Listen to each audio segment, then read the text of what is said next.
Tyler, investors are always looking to be early on the next big thing. And one company that's getting attention from investors right now is Nikola. Tyler, there's some issues with Nikola. They've made some progress, but we think there are other places that investors should be looking if they want to participate in the tailwinds for EVs and alternative energy for transportation. It's a fascinating subject, that EVs and automated vehicles and electric and hydrogen fuel cells. But when it comes down to the nitty-gritty of finance and investing, this is a challenging industry. And so really hashing this out, I think, is going to be a good conversation. All right, let's get to it. I'm Jason Hall. This is Investing Unscripted. Our video today is sponsored by The Motley Fool. If you're looking for even more great stock ideas, please go to our special link. It's worth your time to check it out. It's fool.com/unscripted. The Motley Fool is going to give you its 10 best stocks to buy right now. Please check out that link. First thing I want to do, Tyler, is talk a little bit about Nikola, the progress they've made, but also the big picture realities that are in front of the company. We know that its founder and former CEO was convicted of fraud for actions that he took while running the company. But the company today is actually, they're manufacturing vehicles mostly for testing, still relatively pre-commercial. They have done a tiny bit of commercial, but it's almost testing for fleets. What is Nikola trying to do? It's a little confounding to me what they're trying to do, but I would say the main thrust of what they're trying to do is a hydrogen fuel cell electric, or a hydrogen fuel cell powered semi truck. Their long-term goal absolutely is over-the-road trucking, but the limitation today for the applications that they can answer are tied to infrastructure.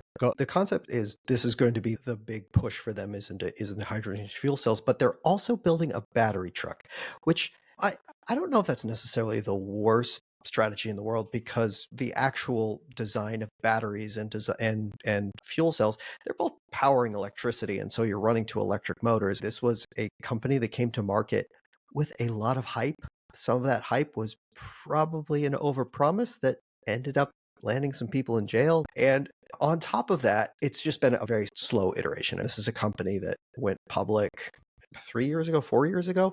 And today we're talking about, in the most recent quarter, they sold 35 trucks. And so, look, yes, there's progress, but it's relatively slow progress. Let's just give a comparison to, let's say, another electric vehicle company, Rivian, for example. This is a company that they were both not too far apart in terms of going public and starting from scratch, pre-revenue, and actually building out. Rivian today is projecting manufacturing in the tens of thousands versus Nikola still looking in the double digits, perhaps triple digits. It's just been a slow roll of progress. There's been some signs that things are coming around. Sales are actually happening to commercial customers. So commercial customers are testing these vehicles. And I wouldn't say it's just like a science project, but at the same time, it's more or less purchases and sales to establish commercial viability and kind of the economics of these. It's not like people are lining up for multiple thousand orders for these things right now. We've seen it with a lot of other startup semi companies, where basically anyone, if you can promise huge cost savings in terms of fuel, companies will spend $10 million to do this because the cost savings could be huge. Fuel is one of the biggest operating expense for these shipping companies. So exactly. So they'll throw $10 million at anything if it works. And I think that's one of the big things with Nikola right now is a lot of companies are willing to test them.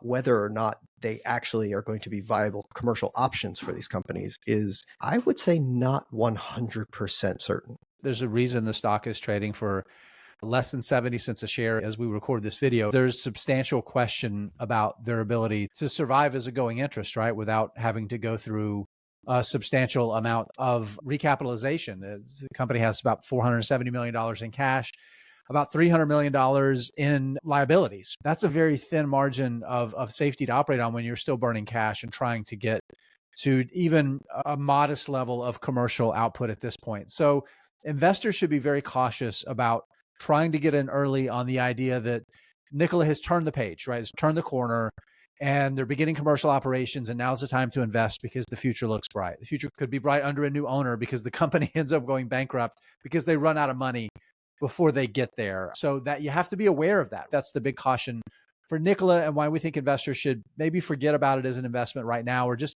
keep watching instead of think about now as investing.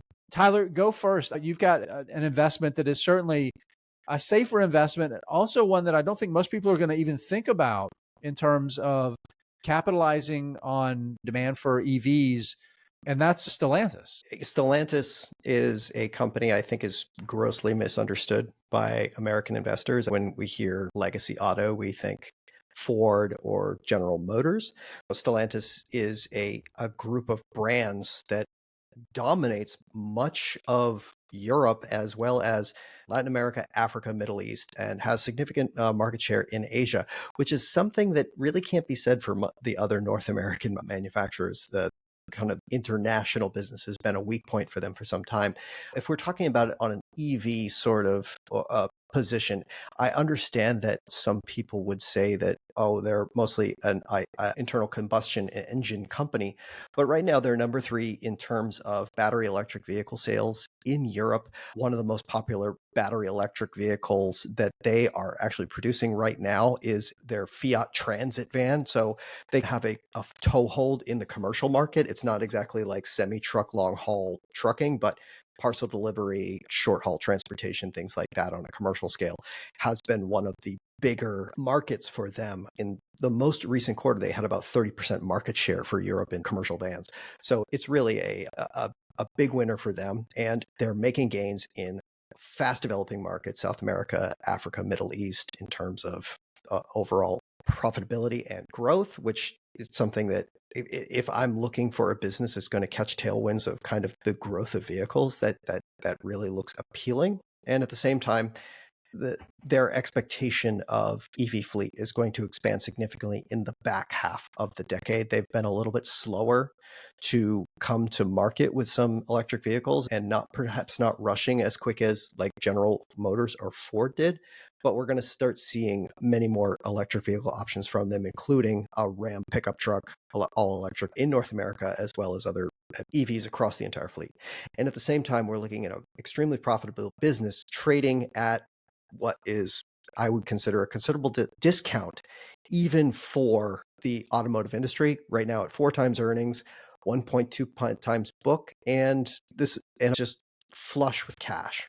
If I'm looking for a company that's going to make significant EV progress, I really like Stellantis relative to what else is available in the automotive market. And we've done other videos on Stellantis too, but generally on the videos we've done, Tyler, when we talk about the automotive industry, we talk about how automakers have not been great investments. And that seems to be particular to the US automakers. There are some international automakers. Stellantis is one. I shared it on the screen while you were talking. Stock's been a huge winner for investors over the past 5 or 6 years. And even as it's been a big winner, as you said, I shared it on the screen, four times earnings for a solid cash generative business that is making sure that it's in position well for the future.